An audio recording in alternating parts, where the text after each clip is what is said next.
Hello, ladies and gentlemen, and welcome to the REC podcast, brought to you by the REC Toycast. I'm your host, Roman Chavez, and with me, as always, Eric Icarus. Eric. Yo. Icarus. Icarus. I'm trying to beef it up even more, even though it's a pretty awesome surname. Yeah. How are you doing today, my friend? I'm good, man. Good. Doing good. Good. Just I'm hungry for some nerd news. You're hungry for some nerd news. Well, I will oblige you. Oh, yeah, okay. And such nerd news. We got a couple things. I think they're both kind of equal to me in terms of my excitement at face. HBO Max has announced that they will be doing a series for Green Lantern. Oh, you got to be floored. I'm pretty excited at the opportunity that it can, that it presents itself. Yeah. My only misgivings is that it is Greg Berlanti, who is the showrunner for all of the CW, DC properties.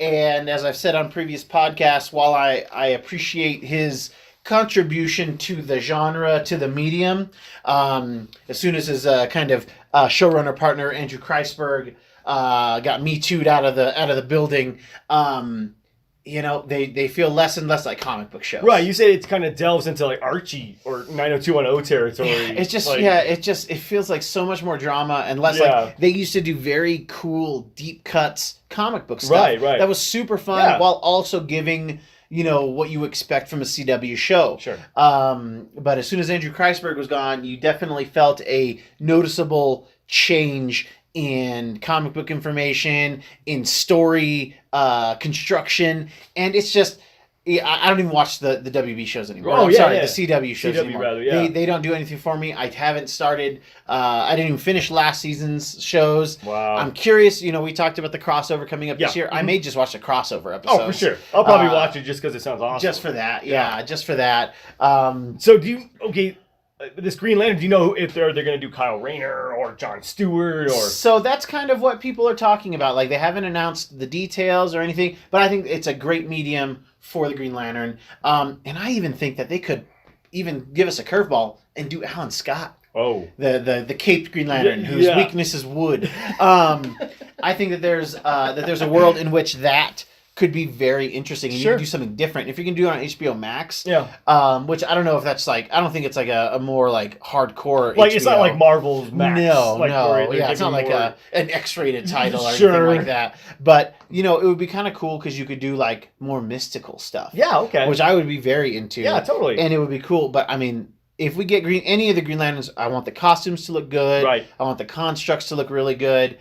And a lot of people, like, on the comic book market, the first appearance of Kyle Rayner is shot through the roof in comparison to what it had been. Sure. It had been a $10, $15 comic book. It's up over $30 now. That's not bad. That's a pretty good jump. Yeah, the Emerald, what they call the Emerald Dawn and Emerald Twilight saga, where Hal loses his mind, kills all those Green Lanterns. Like, that series has gone up because Kyle's first appearance is in that series. Okay. And then, that's in the late 40s. And then Kyle becomes a Green Lantern by issue 51 of that volume of Green Lantern. Wow. So, if you had to pick, who would you want? Dude, I still think that we need Hal. Hal. I love the Hal Jordan storyline. Because if you're going to do a show, it means you have at least 5 seasons in your head. Yeah, okay. Yeah, so, I got it. Yeah, totally. We all love the rise of a hero, the fall of a hero, and the redemption of a hero. And does he hit all those boxes? He hits all of those boxes. He was the cool guy, the crazy test pilot, the maverick of the Air Force, and his dad was a test pilot who dies tragically, testing a plane. Okay, and that's kind of where they birth Hal's fear.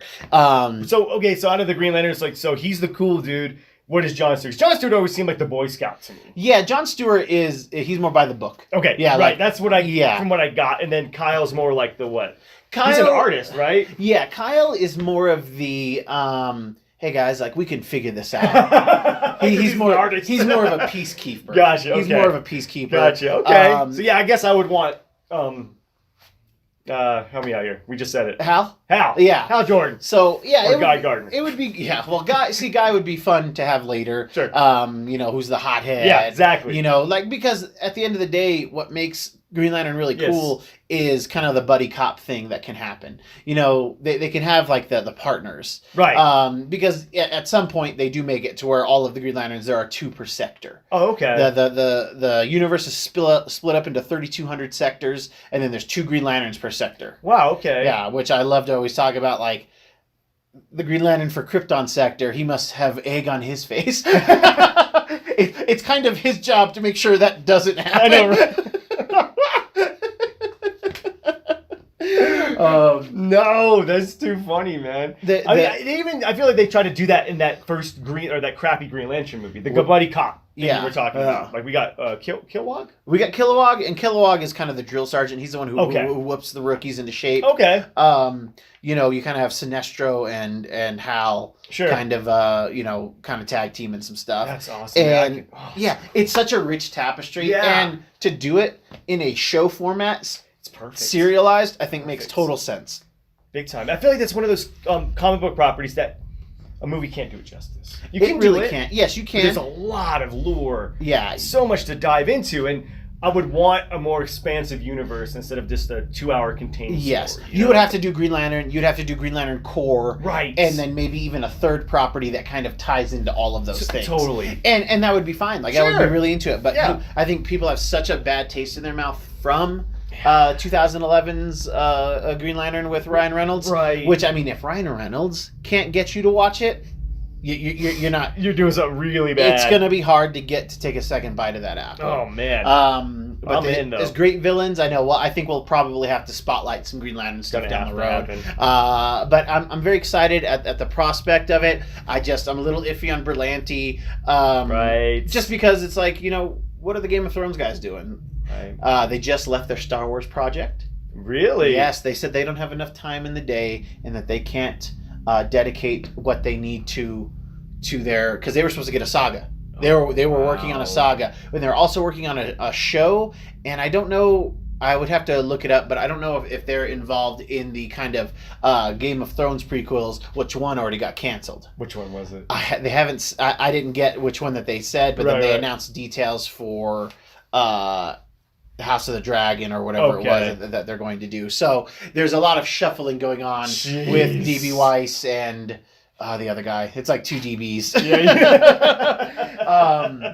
So that makes for interesting news. Sure. Interesting news, to say the least. I mean, I want it. Yeah. I love Green Lantern as a character. I'd like to get into it more. I think you need to hook me up with some material. Yeah, I need to get into it, man, because from what you've told me, it being your longest running favorite comic book run. That says something. Definitely for DC. Yeah, right. That was my longest favorite DC run on a story. Yeah, that says something. All of Jeff Johns stuff. And if Jeff Johns isn't a consulting producer, a writer, or whatever, it already loses a lot of merit for me. Sure. Like, they need to bring Johns into. And yes, Johns' name was attached to the film, but he was literally the fourth writer on the film. Right. He was just like, hey guys, none of this makes sense. Please change this. Please change this, And not to be outdone, Sony announced a release year at least for Into the Spider-Verse Part 2. Oh. Which it's going to, right now it's going to drop on 2022. Nice, okay. Phil Lord and I want to say his name is Chris Miller. They tweeted it. And, they were the guys who were fired from Star Wars Solo. Right. And then got an Oscar for putting together Into the Spider-Verse. There you go. Just a really solid duo there. They also did the Lego films. Yeah. So, you and me and your dad, we watched Into the Spider-Verse. Yeah. My family's a huge fan of it. We dressed up as the different Spider-Verse people. It was really awesome. It was pretty cool. No movie details have been released, just the date, which begs the question, what Spider versions do you want to see in there? Yeah. What Spider characters do you want to see? Is there somebody obscure that you're into? Is there a storyline that you think that they can adapt? What would you like to see? I'm going to probably go for the fan favorite. I got to see 2099. Ah, yeah. That costume is so iconic. Yeah. And it's very cool. Yeah. I don't know a lot about it. Yeah. I just remember growing up in the 90s and remember they did that with Yeah. all those characters. Yeah. But Miguel O'Hara and his talons and that very cool costume. yeah, that right? costume is what drew my eye to it, but I don't know what he does. Yeah. Does he have all this powers? He's of a got spider? he's got different spider powers. Okay. Like it's not Roxxon. I can't remember the company that he's like fighting. But they really expanded on it in video games later. Okay. Like the comic went on for a little while. Yeah. But visually, Miguel was always just a fan favorite, mostly for that. Okay. Like he doesn't have his Norman Osborn. Like, Oh, right, I can't tell you who his arch nemesis is. Right. Okay. They expanded on him, and they've been doing this like Spider-Verse type stuff with the character for years. If you remember Spider-Man the Animated Series, one I think we have to see is the Armored Spider-Man. Oh man, the Octo Spidey. Yes. But they did a cartoon in which we saw all of these different Spider-Man from. So this is an old trick for sure. that Sony is like, hey, we can't seem to get it down, but man, we can do this animated thing well. Oh, for sure. So if we're gonna do more Spider-Verse, like those guys are totally in it, but we already have some precedent for that. Yeah. We've done. We had Edge of the Spider-Verse as a comic book where we got to see a bunch of different spider people. Oh, okay. And it's a cool trick, and I want to see it done again. Oh, big time. Yeah. I mean, I would like to see them, in a way, if they could, bring in Madam Web. Oh, exactly. Why Madam not? Web. Madam Web could be the kind of crux of all of it, which she was in that in the animated series. In the animated right. series, Wasn't she voiced by Stan Lee's wife? She was Okay. by Joan Lee. Yeah, Joan did the voice. That's awesome, man. Super awesome. Yeah. She's a very cool character with very little backstory. Like we don't know much about Madam Web. Oh, they had never expounded on it in comic books? They may have. It's some not something point? that I'm Okay. familiar with. Okay. Again, I haven't read every comic book as much as I'd like to. Sure. But I've read a ton of Spider-Man stuff. It's a great book. But the idea of different spider people is always great. One of my absolute favorite comics is a Web of Spider-Man, which I'm drawing a blank on the number, for the Spider Hulk. I would like to see a Spider Hulk. You know, it's only they're actually going to be redoing the Spider Hulk pretty soon in comics, I think. Okay. But you know, just Peter getting exposed to some gamma radiation, Right. kind of hulking out for an issue. Sure. Super fun. Super fun. I mean, okay, as far as a storyline, is there a cool one from the Ultimate series that maybe they could adapt? Because I didn't read a lot of the Ultimate, even though you told me it was the only good, consistent book in the Ultimate series. The awesome kind of interdimensional thing that they did in the Ultimate Universe was a book called Spider-Men.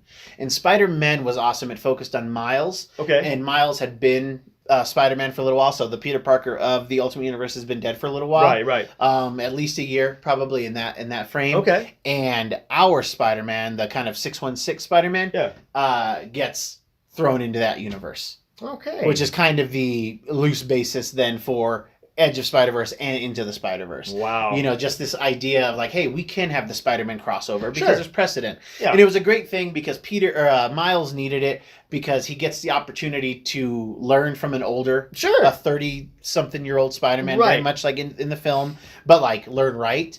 And he gets to then get folded into the Ultimate World's Spider family that he's not a part of, because at this point all he has is the suit that was given to him by Nick Fury, but he doesn't have web shooters. Oh wow. He doesn't really know much about Peter other than the fact that he was Spider-Man. Okay. So he's had no contact with Aunt May and all that stuff, and it turns into a really sweet story where they don't know what to do. Like he gets hurt, the 616 Peter, and then they take him to Aunt May. Oh wow. Or he goes to see Aunt May because he needs help, and then he's like, man, and she like faints because in this world Peter knew that Aunt May knew that Peter was Spider-Man. Okay. Yeah, she helped him. You know, it was super helpful. It was super helpful. Yeah, okay. And then so Peter shows up, the older Peter, and you hear like Gwen Stacy lives with Aunt May at this point. And then she's like, do you even have a soul? Because he's like wearing the Spider-Man costume outside of their house. She's thinking that they were like teasing or being tasteless. Like, who are you? I'm calling the police. And he lifts up his mask, and it's obviously an old version of who they know. Yeah. And he's just crying. It's a great scene. Oh, I totally cried when I read it. And Aunt May just passes out. Just faints. Yeah. And then she kind of wakes up. And she goes up to Pete. She hears people talking in Peter's old room, and it's Miles, it's Peter, it's Gwen, and like Peter's like telling them like, I come from a universe that da-da-da-da. Right. And he's like, I don't really know how I got here. It has something to do with Mysterio, which would kind of then play into what's going on now. Yeah. And and Miles is like, why do you do what you do? Right.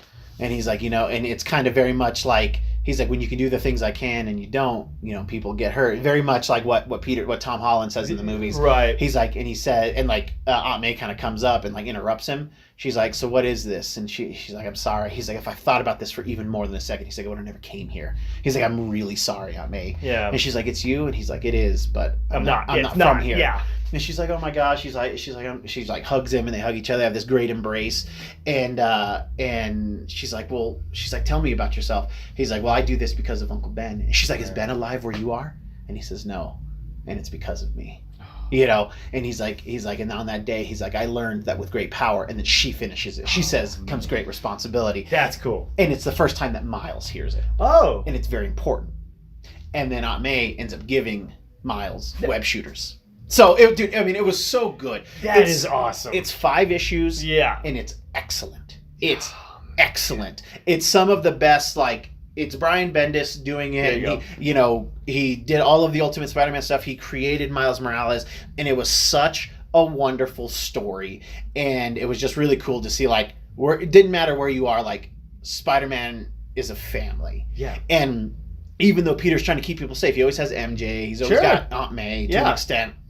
And it was cool that Miles could then get folded into this. Yeah, totally. And the Ultimate Captain America is not having it. He's telling Miles, you gotta stop. Because he feels guilty for Peter dying. Right, okay. Because Peter takes a bullet for him in this world. That's right, yes. And he kind of bleeds out because of that. So yes, we have some precedent. Sorry, guys, long-winded way of saying no, that's great, We have some precedent where they could do that. It would even be kind of cool to see them do, they're hopping universes, and they see Tom Holland. And they see Andrew Garfield. Or they see Tobey Maguire. Dude. Or you even get those guys to voice animated versions and just have them do it. Why wouldn't you do that? Why not? Maybe there's some bad blood, but I feel like all of those guys would come play. I think they'd come play. Yeah, I think so too. What a way to mend fences there. Yeah. I mean, again, this is something that brings people together. Yeah. And I mean, I think the only one that may have a problem would be Garfield. Yeah. He got did the most dirty. Yeah, very true. And but it would be really neat to be in a room where if you have animated versions of the living Spider-Man. And then you have them all voice it. Yes. I mean, oh my gosh, how much fun would that be? Oh, that'd be amazing, dude. And I think we need Spider Carnage. Oh, man. From the animated series, that was kind of the villain of that one. Right. And it'd be interesting. It'd be great to see an Uncle Ben still alive somewhere. Yes. And yeah, I mean, the possibilities are nearly endless. Oh, yeah, for sure. Because we can do all of this and still not even talk about Morlun and those people that hunt the spiders to eat them. That's what Edge of Spider-Verse is really about, is Morlun and his family. Yeah, Morlun is this immortal being. He comes from these people who initially they eat people with animal-based powers. Right, so they go to different universes and they eat these people with animal-based powers. It's like their food source. Okay. And this guy Morlun, he comes for Peter. And he is just way too much for Peter.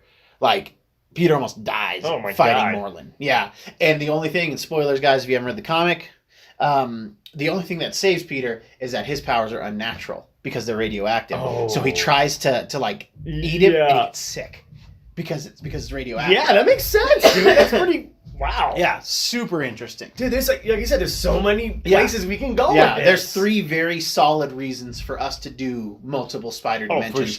On a character that is supposed to be just a friendly neighborhood Spider-Man, having interdimensional stuff makes so much sense. Yeah. It's crazy how good it is. It's crazy how it works. Mm-hmm. And without people going, that's stupid. Yeah. Or, calling too much, the disbelief can't be suspended anymore. Yeah. But it's so awesome. And I'm really stoked for that. Yeah. I'm glad I knew they were going to do one, but I didn't think it'd be that quick. Yeah. I thought we'd be 7-8 years before we got it, dude. I'm glad they're not waiting. I think I think Sony realizes they got to strike while the pan's hot. Sure.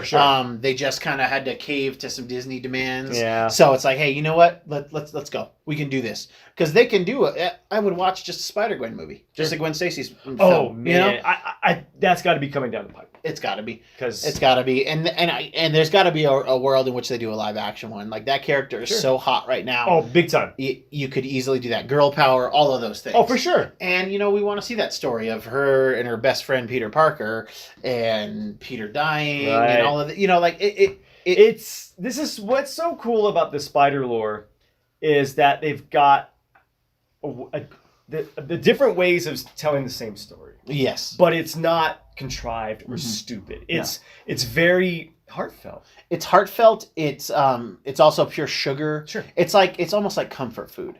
Okay. You know, you're familiar with all the ingredients, and when you eat it, you feel good. Sure. And anybody who says they hate Spider-Man, Right. I've never met that person. I haven't either. I've never met. Now you may not be the biggest Spider-Man fan, but you like him. yes. You can identify with him. Yes. You empathize with him. That's fine. Losing a loved one, Yeah. feeling a sense of greater responsibility. Right. I think making him kind of Tony's protege is just another layer to that. Right. Because that was going to be what was going to hurt if Sony didn't make a deal with Disney, is that all that great Spider-Man Tony Stark stuff would just be gone. Yeah. It would just be gone. You know. Ugh. So it's good. It's going to be fun. I want to see a bunch of different people. Oh, yeah, for sure. But I also don't want them to be gratuitous. No. Like, I'm fine with every other, every next Into the Spider-Verse. They we do get something one or two more. There you go. We don't need, I don't think we need Spider-Ham back. No. Or Noir. Yeah, he was cool, but because they had done again another medium. They had done a story, a video game called Spider-Man Shattered Dimensions. Okay. Shattered Dimensions was flippin' excellent, dude. It was Peter trying to stop Mysterio from taking this tablet. He was going to sell it like on the black market from like a museum. Okay. He like goes to hit Mysterio, and Mysterio like holds the tablet up and it breaks, and it like unleashes his power, and it gives Mysterio actual like powers. Oh, it's reality warping. Yeah, reality warping powers. God. So he sends each piece to a different dimension.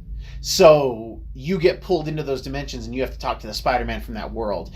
And because you weren't the Spider-Man from that world, you can't be there. So you have to like convince that that Madam Web convinces the Spider-Man to like, hey, help us. We need to return these pieces together. Right. So there is the Spider-Man Noir. And what was really cool about that is it's almost black and white. Yeah, totally. It has that whole feel. Everything's at night. Green Goblin's a gangster. Oh, that's so cool. And the guy who voices him is the guy who voiced Spider-Man in the animated series. Oh! It was awesome. Cool. In one of them, it was Neil Patrick Harris. Oh, okay. And, it was really cool, but it was funny to hear that Spider-Man do kind of the dark Spider-Man. Sure. And you did Spider-Man, Ultimate Spider-Man, I think, Noir, and then Spider-Man 2099. Okay. And then they even fleshed out Spider-Man 2099 even more. Like, that was like the first time I think we saw a futuristic Doc Ock.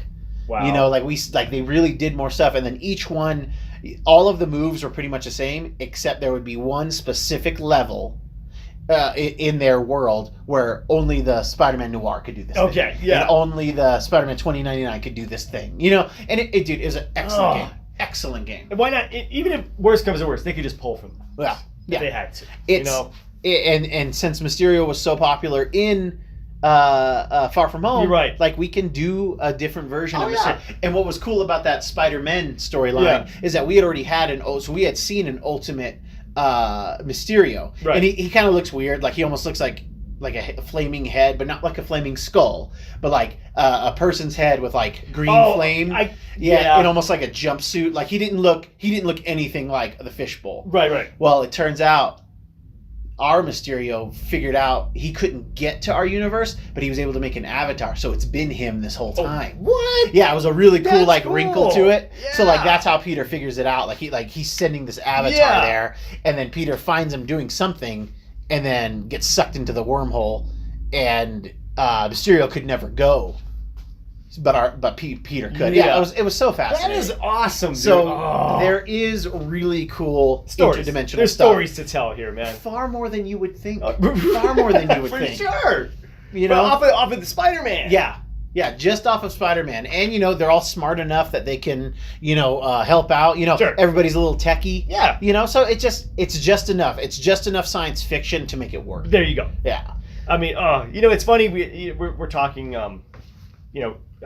going over different dimensions and stuff. Do you think we'll ever be in a world, speaking of Marvel DC, where we get that crossover? someday. I mean, it took them so long to do the Justice League Avengers Right. crossover in comics. Right. However, they had done Spider-Man and Superman early, Right. Okay. like in the 70s. 70s or 80s. Yeah, because they did Batman and the Hulk. Yeah. Which was odd. And then they did, I think it would have to be like the right type of event, charity-wise or something like that. Like, I mean, honestly, like without being too dark, like maybe some type of crazy disaster, like in the real world, where it's like, hey guys, we can make some money if we team up and do a film that has Justice League versus Avengers. Sure. You know, dude, that how does that movie not make $1 billion? Within the weekend. You know, like if it's something that they could get behind, where it's like, you know what, a third of this goes to each studio, and then a third goes to relief. Right. You know, like that. I think that's, you would take something like that. To I think bring there's them no way into cinema together. There is no way that they would do a live action film in which, because who wins? Right. Who wins? And I mean, that was kind of the thing too. It was a lot of like stalemates in that Justice League versus Avengers. They kind of made Avengers look a little weak in that. They made them look real weak. Kind of, they get beat down. Yeah. But with the exception of Cap and it was Cap. Just Cap. Yep. Everyone else just getting slapped around. Yeah. But maybe cartoon, maybe an animated. An animated one would be good, because then you don't have to pay people to be on screen. And that would be really cool. Yeah. Like I would love to see that. As long as DC's heading that up. Because their animated division's so good. Yeah. Maybe I'm selling the Marvel one short. But anyway, we're digressing. Yeah, I apologize. No. But we got a lot of cool stuff coming down, man. Yeah. I'm so stoked for Green Lantern. It was such an interesting like couple of days for the medium. You know, for the TV HBO medium, and then an animated, live act, because DC's not so it's funny because DC's not doing animated features that go to the theater. Right. You know, they're straight to Blu-ray releases. Right. In which some of those are movie quality. Yeah. Cinema quality, man. Not Hush. No. Gosh. God. Great, now I'm pissed. All right, kids. Well, that's our show for today. If you like what we're doing, please hit the subscribe button. Give us a like. Leave us a comment. Who would you like to see in Into the Spider-Verse Part 2? Is there we were just talking about heroes. We didn't really talk about villains besides Spider-Carnage. So there's a myriad of people that can be put in there. Oh, yeah. What's your take on Green Lantern? Do we give Hal another chance? I just feel like you can't skip Hal and do Kyle. Sure. It just doesn't work. Okay. Like we need that building blocks, and if you're gonna do a TV show, like let's do the whole thing. The rise, the fall, all of that jazz. The redemption even more. The redemption's what I'm after. The redemption is the best part of that. Eric, what did you learn today? I think we need to cause a disaster to bring DC and Marvel together. Oh my God! Like we're on death row. We're like the Mr. Glass. Yeah. Oh my God. We'll be the glasses. Yeah, I did it for the kids. For the comic book kids. I should have known. I realized that I need these two properties in my life, and I'm just like, I feel so starved for Green Lantern stuff. Yeah. Because I was so I was so excited for Ryan Reynolds' Green Lantern. Right. I thought that the story was going to be good, and then that the effects were going to be bad, but the effects I thought were really solid. Okay. And not awful. And then they just like made up a bunch of stuff that didn't even happen in the comics. It was so bizarre. So I really do need Green Lantern. It would make me feel happy, but it does hinder. I hope that we can still get a form of Blackest Night as well. Because, you don't have to do all of the other crossover stuff, but, like, to get Black Lanterns, like, to get the whole War of Light spectrum, like, I need that. If we're going to do it, let's go hard. Yeah. Let's do the whole thing, and let's do it right. Let's have the time put into it. You can check us out on Instagram at REC Podcast. You can follow me at Roman REC Podcast. Eric by snail mail, P.O. Box. I don't use the internet, and one day he'll let you know. One day you may get lucky enough to find sweet Eric Icarus online. Guys, thank you so much for listening. I have been your host, Roman Chavez. I'm still Eric Icarus, and we will catch you next time.